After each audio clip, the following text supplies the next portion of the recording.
नमस्कार, आप देख रहे हैं के न्यूज और देश विदेश की खबरों के साथ मैं हूं यश। तो देश विदेश की खबरों में आगे बढ़ने से पहले देखते हैं आज के हेडलाइंस। भारत के प्रधानमंत्री नरेंद्र मोदी के जन्मदिन पर वैक्सीन का वर्ल्ड रिकॉर्ड बनाया है। तो शुक्रवार को एक दिन में ही 2.50 करोड़ से ज्यादा लोगों को कोरोना की वैक्सीन लगाई गई। प्रधानमंत्री नरेंद्र मोदी के 71 बरस हो गए हैं, तो उसके जन्मदिन के मौके पर मिनिस्ट्री ऑफ कल्चर पीएम को मिले और उपहार को ऑनलाइन ओकेशंस कर दिया है। कोविड के बाद पहली बार हुई जीएसटी काउंसिलिंग की फिजिकल मीटिंग में कई अहम फैसले लिए गए हैं। तो कई सामान पर जीएसटी का रेट घटा भी दिया गया है, तो कई में हजाज भी किया गया है। आज से चार धाम यात्रा की शुरुआत होगी। तो उत्तराखंड हाईकोर्ट ने यात्रा पर लगी रोक हटा दी है। तो कोर्ट ने कहा है कि यात्रा करने वाले सभी लोगों को पहले रजिस्ट्रेशन करना होगा। महाराष्ट्र के पूर्व गृह मंत्री अनिल देशमुख ने एपीआई सचिन बड़े को अपनी निजी सहायक कंदुलन शिंदे का सह्याद्री गेस्ट हाउस के बाहर और राजभवन के पास को अलग अलग मौकों पर 4.6 करोड़ रुपए कैश से भरे 16 बैग सौंपने का निर्देश किया था। तो आइए अब देखते हैं खबरें विस्तार से। भारत के प्रधानमंत्री नरेंद्र मोदी जी के जन्मदिन पर वैक्सीनेशन का वर्ल्ड रिकॉर्ड बनाया है। तो शुक्रवार को एक दिन में ही 2.50 करोड़ से ज्यादा लोगों ने कोरोना वैक्सीन लगाई थी। तो कोवैक्सीन पोर्टल के मुताबिक देर रात 12 बजे तक वैक्सीन की 2 करोड़ से 50,10,390 डोज लगाए गए थे। तो स्वास्थ्य मंत्री मनसुख मांडविया ने कहा था कि दुनिया में अब तक दिन वही वैक्सीन की उतनी डोज नहीं दी गई है। तो वैक्सीन के रिकॉर्ड रफ्तार पर अंदाजा बन सकता है, तो लगाया भी जा सकता है। तो शुक्रवार दोपहर 1:30 बजे तक की वैक्सीन के लिए करोड़ों से ज्यादा लोग आए थे और उसके बाद उसकी जा भी चुके थे। तो महज 9 घंटे के बाद ही ये आंकड़ा 2 करोड़ के आर पार हो गया था। तो देश भर में हर घंटे 17 लाख, प्रत्येक मिनट 28,000 और एक सेकंड में 444 डोज लगाए गए थे। अगर राज्यों की बात करें तो अकेले कर्नाटक में शुक्रवार को 26.92 लाख डोज लगाए गए थे। तो राज्य के स्वास्थ्य मंत्री डॉक्टर के सुधारक ने कहा था कि मैं इन सभी स्वास्थ्य कर्मियों और अन्य कर्मचारियों को धन्यवाद देना चाहता हूं कि जो ऐतिहासिक टीकाकरण अभियान में शामिल रहे हैं।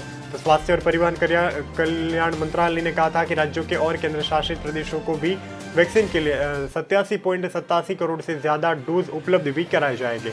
राज्यों के केंद्र शासित प्रदेशों के पास अभी वैक्सीनेशन के 6.17 करोड़ से भी ज्यादा डोज उपलब्ध है। तो इससे पहले भी 27 अगस्त, 31 अगस्त और 6 सितंबर को देश में 1 करोड़ से भी ज्यादा वैक्सीन डोज लगाए गए थे। तो स्वास्थ्य मंत्री मनसुख मांडविया ने गुरुवार को आह्वान किया था कि देश में वैक्सीनेशन ड्राफ्ट को रफ्तार देनी चाहिए और प्रधानमंत्री मोदी के जन्मदिन का सबसे अच्छा तोहफा ये होगा। तो भाजपा ने इस मौके पर देश भर में अपनी यूनिट्स को निर्देश किया था और जिससे ज्यादा लोगों को वैक्सीन का डोज भी लगाया था।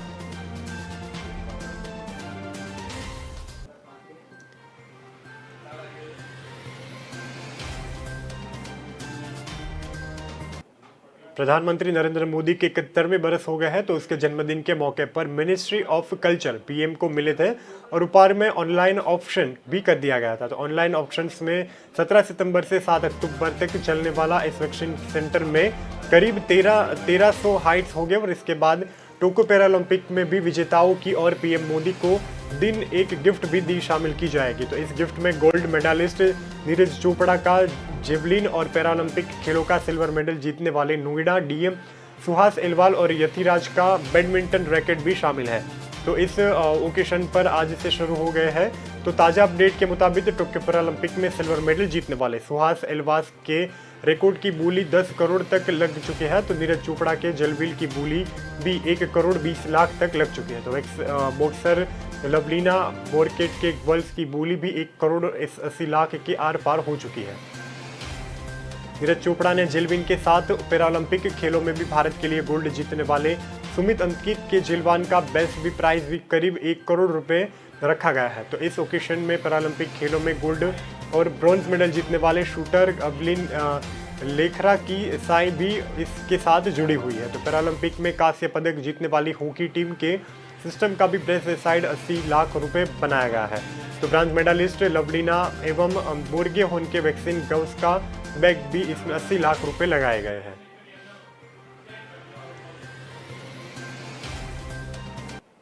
कोविड के बाद पहली बार हुई जीएसटी काउंसिलिंग की फिजिकल मीटिंग के बारे में अहमद फैसले भी लिए गए हैं। तो कई सामान पर जीएसटी का रेट भी घटाया दिया गया है। तो किसी इजा का भी इस वित्त मंत्री निर्मला सीतारामन ने कहा था कि चर्चा के बाद भी ये फैसला किया गया है कि पेट्रोल एवं डीजल को जीएसटी के दायरे में लाने का सही समय नहीं है। तो जीएसटी काउंसिलिंग के मीटिंग के कैंसर और कोरोना की दवाई सस्ती करने का फैसला भी लिया गया है। तो वही मौजूद और स्विगी और एवं जोमेटो ऑर्डर करना महंगाई भी हो गई है। तो आइसक्रीम का स्वाद लेने की भी महंगाई हो गई है। तो आइए देखते हैं कि जीएसटी काउंसिलिंग के आज के फैसले के क्या चीज़ें महंगी हुई और क्या सस्ती। तो कोरोना की दवाई पर जा रही जीएसटी के कुछ 31 दिसंबर 2021 तक जारी रहेगी। तो इसके अलावा कैंसर के इलाज के काम आने वाली दवाओं पर भी जीएसटी टैक्स रेट का 12% से घटाकर 5% कर दिया जाएगा। तो स्विगी एवं जोमेटो के जैसे एप्लीकेशन पर 5% टैक्स लगाएंगे तो टैक्स वहां कटेगा भी। तो जहां डिलीवरी की जाएगी तो कोई नया टैक्स भी नहीं लगाया जाएगा, लेकिन इस आइटम के टैक्स रेट में बढ़ोतरी भी नहीं की जाएगी। तो खाने पीने के सामान में कार्बोनेटिंग फ्रूट ड्रिंक एवं इस पर 28% जीएसटी एवं उसके साथ 12% कंपनसेशन सेस लगाए भी जाएंगे। तो इससे पहले भी सिर्फ 28% का जीएसटी लग रहा था। तो फ्रूट जूस का फ्रूट पल्प जूस एवं 12% जीएसटी भी लगाया जाएगा। तो आइसक्रीम पार्लर का मज़ा महंगा हो जाएगा। तो इसके बाद 18% टैक्स भी लगेगा। तो 5% से भी ज़्यादा जिसकी 2017 में जीएसटी सिस्टम लागू की जाने वाली है उसके बाद भी लगाया जाएगा। तो सरकार ने उसको लेकर भी क्लैरिफिकेशन जारी किया है। तो डीजल में भी ब्लैंकन के लिए ऑयल मार्केटिंग कंपनियों को भी दिए जाने वाले डीजल पर लागू जीएसटी का रेट 12% से घटाकर 5% किया गया है। तो ऐसे में डीजल की गाड़ियाँ चलने वाली थोड़ी सस्ते फ्यूम की उम्मीद भी कर रहे हैं। तो दिव्यांगों के रेपुटेशन के वाहनों में भी उसकी ज़रूरियात के हिसाब से मेडिक्लेशन भी किया जाएगा। तो हर लगाने वाले जीएसटी के रेट को घटाकर 5% किया जाएगा। तो उन लोगों के लिए कुछ अच्छी खबर भी सामने आ रही है। तो जो किसी सरकार में रिपोर्ट वाले ट्रेनिंग प्रोग्राम में शामिल है तो और इसका जिसका भी 75% तक खर्च भी सरकार उठाएगी।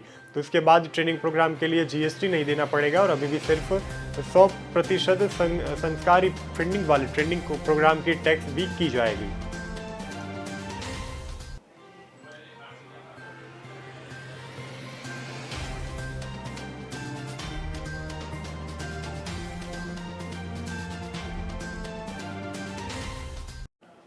आज से 4 धाम यात्रा की शुरुआत होने वाली है। तो उत्तराखंड हाईकोर्ट ने यात्रा पर लगाई रोक हटा दी है। तो कोर्ट ने कहा है कि यात्रा करने वाले सभी लोगों को पहले रजिस्ट्रेशन करवाना होगा। उसके अलावा कोविड नेगेटिव रिपोर्ट और वैक्सीन का सर्टिफिकेट भी साथ रखना होगा। तो उत्तराखंड के मुख्यमंत्री पुष्कर सिंह धामी पूजन अर्चन के साथ यात्रा की शुरुआत करने वाले हैं।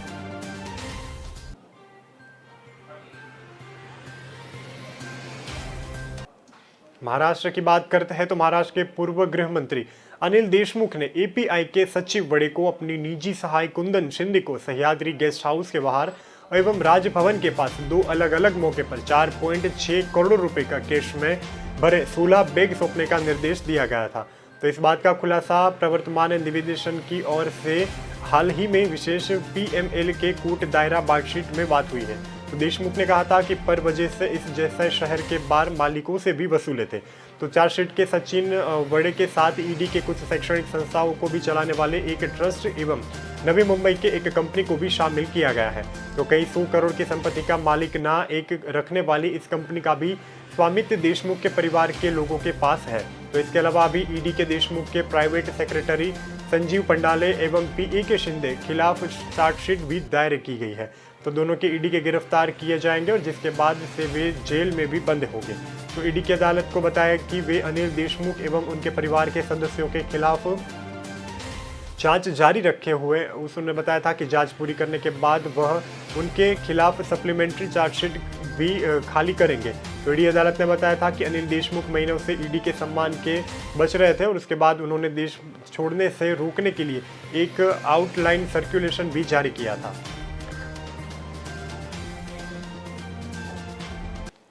फिलहाल रुकते एक छोटे से ब्रेक के लिए, ब्रेक के बाद फिर मिलते हैं।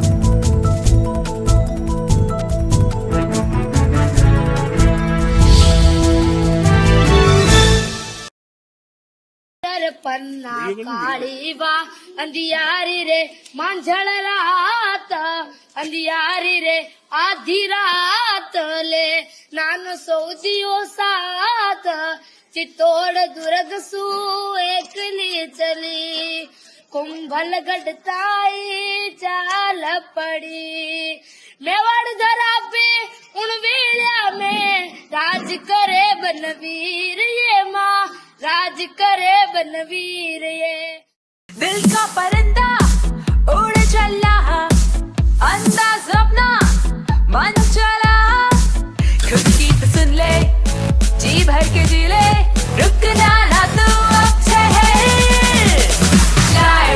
Lyra anytime anywhere Lyra everybody loves to wear Lyra, anytime, anywhere.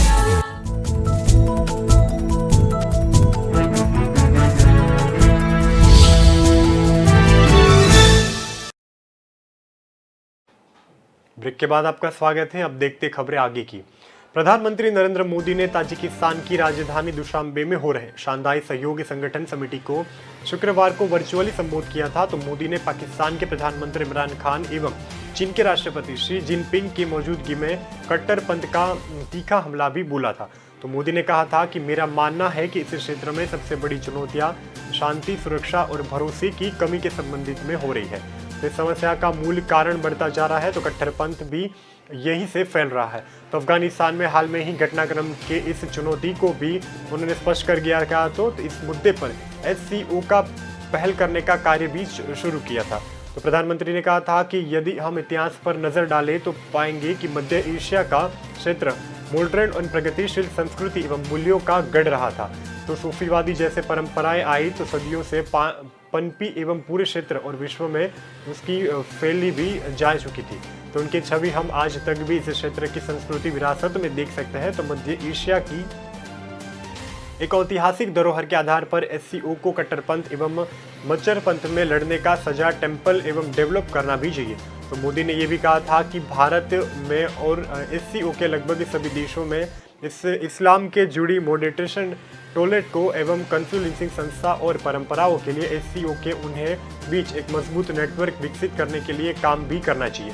तो SCO की 20वीं वर्षगांठ का जिक्र करने वाले मोदी ने कहा था कि मैं खुशी की बात यह है कि हमारे साथ नए मित्र जुड़ रहे हैं। ईरान का स्वागत करते हुए तीनों एवं डायलॉग पार्टनर सऊदी अरब एवं कजाकिस्तान एवं कतार की भी स्वागत उन्होंने किया था।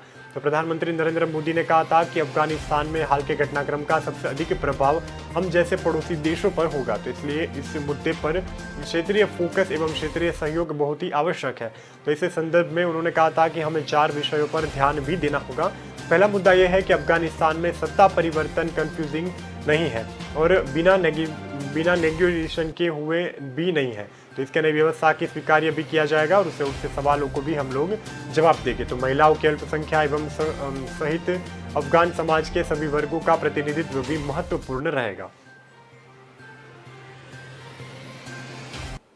पंजाब कांग्रेस ने मचे धसमसा की वजह से CM कैप्टन अमरिंदर सिंह की कुर्सी भी खतरे में पड़ सकती है। तो इस बीच कांग्रेस हाईकमांड ने बड़ा ही फैसला लिया है। तो शुक्रवार को शाम 5 बजे पंजाब कांग्रेस भवन चंडीगढ़ में कांग्रेस विधायक दल की बैठक भी बुलाई जाएगी। तो कैप्टन के नेतृत्व में नाखुश 40 विधायकों का तख्त आने के बाद शुक्रवार को पंजाब कांग्रेस प्रभारी हरीश रावत ने सोनिया गांधी की मुलाकात की थी और उसके बाद सोनिया की सहमति लेकर देर रात तक राबता के ट्वीट करने की विधायक दल की भी बैठक बुलाने की जानकारी दी गई थी। तो पंजाब कांग्रेस विधायक दल की बैठक में केंद्रीय परिवहन क्षेत्र के पूर्व अजय कुमार मकन व हरीश चौधरी भी मौजूद रहते थे। उसके बाद पूरी रिपोर्ट तैयार करने पर कांग्रेस हाईकमान को सौंप दिया गया था। तो विधान के दल की बैठक कांग्रेस हुक्मान के 18 सूत्रीय फॉर्मूलों को लेकर भी हालांकि बड़ियों को भी रुख दे है। तो देखकर स्पष्ट ये आ रहा है कि जारी कैप्टन खिलाफ आत्मविश्वास प्रस्ताव लाने की तैयारियां भी चल रही है। तो वाली ग्रुप की तरह के हरीश पवार की भी सवाल उठ रहा है।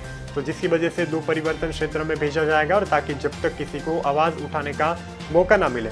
विधायक दल की बैठक होने का पता चलने की कैप्टन अमरिंदर सिंह ने भी अपने करीबी विधायकों को सिसवा फार्म हाउस में बैठा कर भी लिया गया था। तो माना जा रहा है कि ये वही अफवाही की ग्रुप है कि जिसके विश्वास प्रस्ताव लाने की सूरत के अपने निपट की योजना भी तैयार की जाएगी।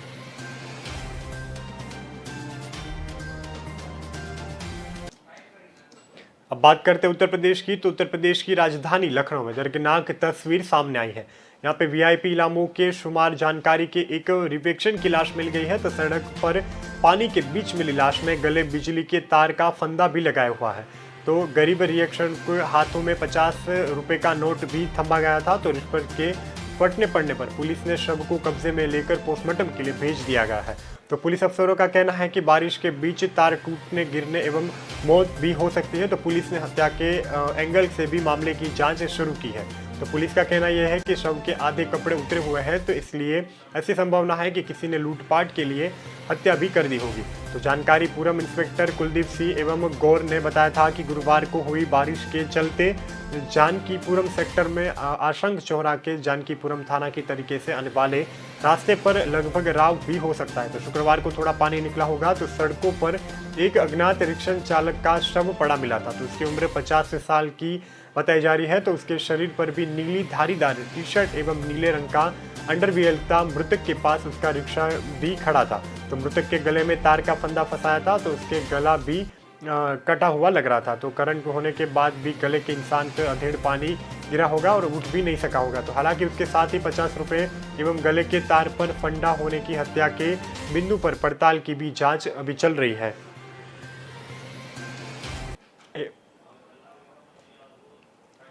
राजस्थान सरकार ने कोरोना के मामले में कभी के बाद अब पहली बार लेकर 8वीं तक कक्षा के लिए स्कूल खोलने का फैसला लिया है।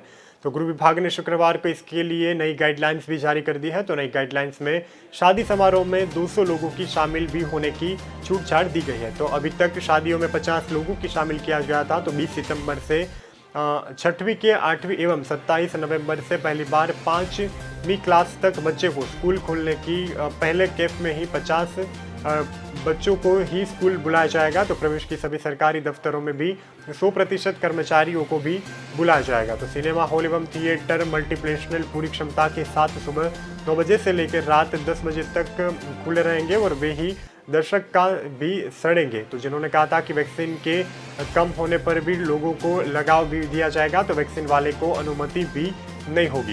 तो रेस्टोरेंट पूरी क्षमता के साथ सुबह 9 से रात को 10 बजे तक खुले रहेंगे। तो जिस योग सेंटर एवं सुबह 6 बजे से रात 10 बजे तक खुलने वाले 20 सितंबर से लेकर स्विमिंग पूल लेवल भी लोगों के लिए खुल जाएंगे। तो जिन्होंने वैक्सीन की काम के लिए एक भी डोज नहीं लगवाया है, तो जनजातीय विकास विभाग और सामाजिक न्याय व अधिकारी विभाग के हॉस्टल एवं 20 सितंबर से खुले जाएंगे। तो इस हॉस्टल के साथ दोनों विभाग अलग से गाइडलाइंस भी जारी करेंगे। तो सभी कक्षाओं के बच्चे को स्कूल बुलाने की पहले उनके माता पिता की सहमति अनिवार्य होगी। जो माता पिता अपने बच्चों को ऑफलाइन क्लास के लिए नहीं भेजना चाहते हैं, उनको सुबह स्कूल में बुलाया जाएगा और स्कूल बुलाने के लिए बुलाब्द भी नहीं सकेंगे। तो जो माता पिता बच्चे को स्कूल नहीं भेजना चाहते, उनके लिए ऑनलाइन क्लास की भी व्यवस्था जारी की जाएगी। तो 20 सितंबर के बाद कलेक्टर की अनुमति के एवं पशु भी मिल सकते हैं। तो उसके बाद कोरोना गाइडलाइंस का ख्याल रखना भी होगा। तो राजस्थान के पश्चिमी जिलों के बड़े पैमाने पर पशु मेलों को भी मिश्रित कृषि हजारों की खरीद कफ्तर को भी होगी। तो पुष्कर नागौर के पशु मेले में दुनिया में भी प्रसिद्ध है।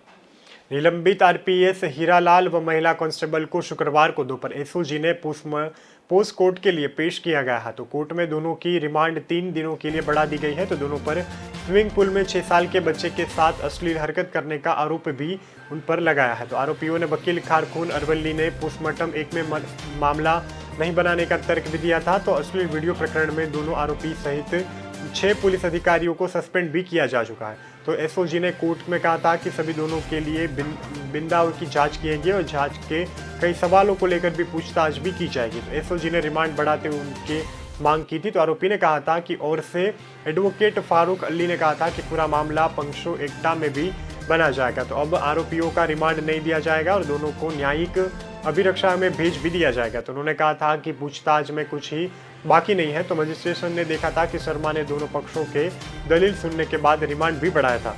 तो निलंबित आरपीएस हीरालाल सोनी व कांस्टेबल ने 10 जुलाई को पुष्कर के रिपोर्ट में मीडिया बनाया था। तो महिला कांस्टेबल का 6 साल का बच्चे भी था। तो दोनों वीडियो में बच्चों के साथ अश्लील हरकत करते हुए नजर आ रहे थे। तो 17 दिनों के बाद दोनों को वीडियो भी सामने आया था। तो अब पूरी तरीके से मामला खुल चुका है और वह महिला कांस्टेबल वीडियो को अलग फोल्डर में सेव कर भी रही है। तो तभी वीडियो व्हाट्सएप पर स्टेटस पर लगा था। तो महिला ने भाई भाभी से उसके फ़ोन पर वीडियो के बारे में बताया था। तो अब तक उनके वीडियो भी काफ़ी लोगों तक पहुंच चुके हैं।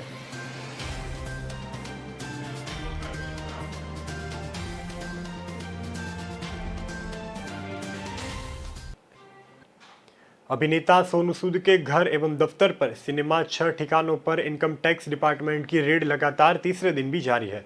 तो सूत्रों का दावा है कि आईटी डिपार्टमेंट को कुछ छापेमारी एवं पर्सनल हाइपरमाइंड से जुड़े एक मामले में भी टैक्स की गड़बड़ी जानकारी मिल चुकी है। तो शूटिंग के लिए सोनू ने जो भी पैसे लिए थे उसके भी इनियात में भी मिले थे। तो उसके बाद भी उनका इनकम टैक्स विभाग सोनू के चैरिटिंग फाउंडेशन के अकाउंट की जांच भी कर रहे हैं। तो बताया जा रहा है कि आज यह कार्यवाही खत्म हो सकती है। तो उसके बाद डिपार्टमेंट एक प्रेस कॉन्फ्रेंस कर भी सकता है। तो इस मामले से जुड़ी जानकारी सार्वजनिक कर सकता है। तो आईटी की टीम ने सोनू की अकाउंट बुक्स एवं अपनी खर्च एवं इंफ्रास्ट्रक्चर रिपोर्ट की जांच भी कर रही है। तो गुरुवार सुबह छोटी से ब्रेक के बाद जांच की टीम भी लगातार उनके मुंबई एवं लखनऊ के ठिकानों पर रिकॉर्ड रखने की भी जुट चुकी है। तो उसके बाद भी टैक्स डिपार्टमेंट के अधिकारी ने सोनू के घर पर मौजूद अपने परिवार एवं स्टाफ को लोगों से भी पूछताछ की थी। तो उनके घर में अधिकारी कुछ फाइलों को भी अपने साथ ले गए थे। तो कोरोना काल में सोनू के हजारों लोगों ने मदद की थी। तो उसके बाद भी एनजीओ भी चल रहा है, तो जिसका नाम सूद चैरिटी फाउंडेशन है। तो एनजीओ के हेल्थ केयर एजुकेशन नौकरी को तकनीकी फाउंडर्स में काम कर सकता है। तो आईटी अधिकारी ने कहा था कि इसकी भी जांच जारी रहेगी। तो जानकारी के मुताबिक आयकर विभाग एवं रियल एस्टेट सौदे की भी जांच अभी चल रही है। तो 27 अगस्त को दिल्ली सरकार ने सोनू को स्कूल को में जुड़े प्रोग्राम का ब्रांड एम्बेसडर बनाया था। तो इसके दौरान उसके साथ आम आदमी पार्टी में शामिल होने की अटकलें भी चल रही थी। तो वही सोनू ने खुद कहा था कि दिल्ली के मुख्य प्रधान अरविंद केजरीवाल के साथ उनकी सियासत पर कोई बातचीत नहीं हुई थी। तो सोशल मीडिया में चर्चा जारी है कि सोनू को आप पार्टी के साथ जुड़ने के कारण टारगेट भी किया जा रहा है।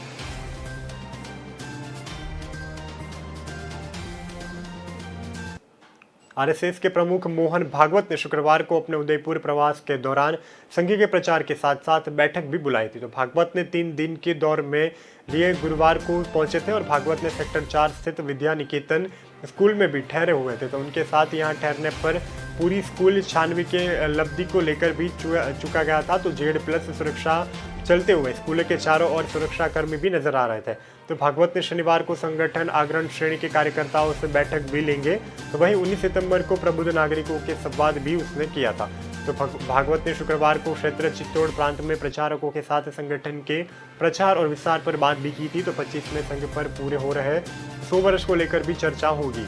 तो इसमें आने वाले वर्षों में भी रहने वाली संघ की कार्यवाही को लेकर रूपरेखा भी लेकर जाएगी। तो इसकी योजना भी तैयार की जाएगी। तो पदाधिकारियों की चर्चा की गई। भागवत शनिवार को आचरण एवं संपर्क सहित अन्य दायित्व से जुड़ेंगे। तो पदाधिकारी एवं कार्यकर्ताओं से संवाद भी करेंगे। तो मोहन भागवत ने उदयपुर में अपने पहले दिन की शुरुआत सुबह IRS के तय रूटीन के अनुसार की थी। तो सुबह एवं योग एवं व्यायाम के बाद भी संघ में सभी वरिष्ठ अधिकारी एवं कार्यकर्ताओं से भी मिले थे। तो उसके बाद भागवत ने प्रांत प्रचारक के संवाद दिया था और भागवत ने प्रचारक के अपने अपने क्षेत्र में चल रही गतिविधि के बारे में भी जानकारी ली थी। तो वे शुक्रवार को पूरे दिन विद्या निकेतन में ही रहेंगे। तो उसके बाद पहले 2 सत्र में भी मोहन भागवत ने संघ के पदाधिकारियों के कार्यकर्ता के कोविड को लेकर भी उनके हाल जाने वाली। तो भागवत ने तीसरी लहर को लेकर भी कार्यकर्ता से विचार विमर्श किया था। तो उसके बाद अगले सत्र में उन्होंने कार्यकर्ताओं की विज्ञान को भी शांत किया था। तो कार्यकर्ता ने संगठन और कार्यप्रभार से संबंधित सवाल भागवत से किए थे। तो उसके बाद भागवत ने भी उन सवालों के जवाब दिए थे।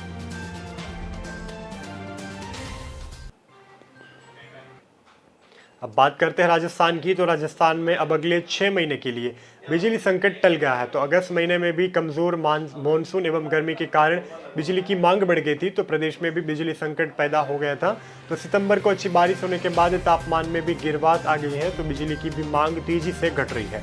तो दीपावली तक होने वाले कारण बिजली की मांग भी कम कर सकती है। तो उसके बाद भी ठंड शुरू हो जाएगी। तो इसलिए माना जा रहा है कि आगामी लौह त्योहारों के बाद भी बिजली की मांग लगातार घटेगी। तो ऐसे में ही बिजली कंपनियों को अनुमान भी लगा रही है कि अगले 6 महीने में बिजली संकट भी नहीं रहेगा।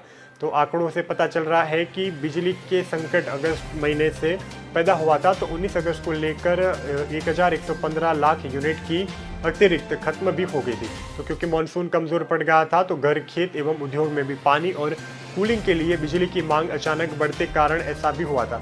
तो साथ में कोयले की खान आने वाले इलाकों में भी बारिश के कारण वहां से कोयले की भी सप्लाई बेहद कम होने की बिजली का प्रोडक्शन भी प्रदेश में घट गया था। तो सितंबर में मानसून के दोबारा सक्रिय होने के बाद भी राजस्थान में अब तक सामान्य से लेकर 30% ज़्यादा बारिश हुई चुकी है। तो अब की अगस्त में भी 10 से 12% तक बारिश भी हो सकती है। तो बारिश में होने वाली बिजली की भी खत्म बढ़ सकती है। तो बारिश के होने पर बिजली क्रम का इस्तेमाल भी हो सकता है। तो मौसम विभाग के आंकड़ों के मुताबिक पूरे देश में दक्षिण पश्चिम मानसून अमोत्तर 1 जून से लेकर 30 सितंबर तक सक्रिय रहेगा। तो जून में देश में 10% ज़्यादा बारिश भी हो चाहिए। तो लेकिन जुलाई में भी 7% एवं अगस्त में 24% बारिश कमी रहेगी। तो खास तौर पर गुजरात में, महाराष्ट्र, मध्य प्रदेश, छत्तीसगढ़, गोवा, उड़ीसा का भी बड़ा इलाका एवं उत्तर पश्चिम भारत एवं उत्तरी भारतीय में राज्य में बारिश का टूटा भी रहेगा। तो यहाँ भी 30वीं राजस्थान का कारण भी अलावा दूसरे राज्यों में भी बिजली की किल्लत पैदा हो गई थी।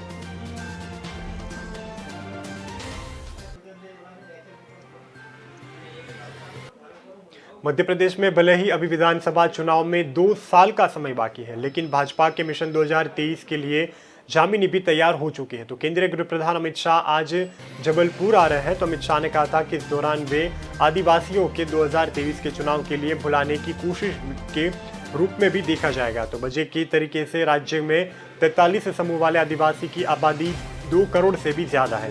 तो 230 में भी 44 से सीटों पर असर भी डाल सकती है। तो पिछले विधानसभा चुनाव में भी इस समुदाय ने भाजपा को बड़ा नुकसान पहुंचाया था। तो पार्टी अब वोट बैंक के सामने के लिए रणनीति पर काम भी शुरू कर सकती है। तो भाजपा ने राष्ट्रीय महासचिव शिव प्रकाश के हाल में जुड़े प्रदेश कार्यकर्ता की सहमत बैठक भी बुलाई थी। तो उसके दौरान नेताओं को दलित एवं साथ ही आदिवासी सीटों पर भी फोकस करने के लिए कहा था।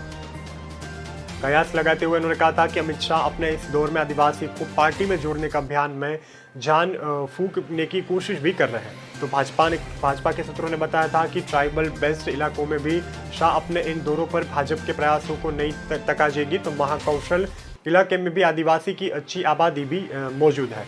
तो खापसर, डिंडोर, अनुमार एवं छिंदवाड़ा में भी गृह मंत्री अमित शाह जबलपुर के आसपास गुड़वाना साम्राज्य में अमर शहीदी राजा शंकर शाह और उनके पुत्र कुंवर रघुनाथ शाह के बलिदान दिवस भर पर आयोजित होने वाले कार्यक्रम में शामिल होंगे। तो शाह जनजातीय अभियान की शुरुआत भी करेंगे। तो बाद में शंकर शाह गुड़वाना साम्राज्य के राजा के उन्होंने अंग्रेजी शासन में खिलाफ विद्रोह का भी बिल्कुल फूंक दिया था। तो उसके बाद भी अंग्रेजों ने 18 सितंबर 1858 में शुक्रवार एवं शाह और उसके साथ रघुनाथ शाह को तोप से बांधकर भी मारा गया था।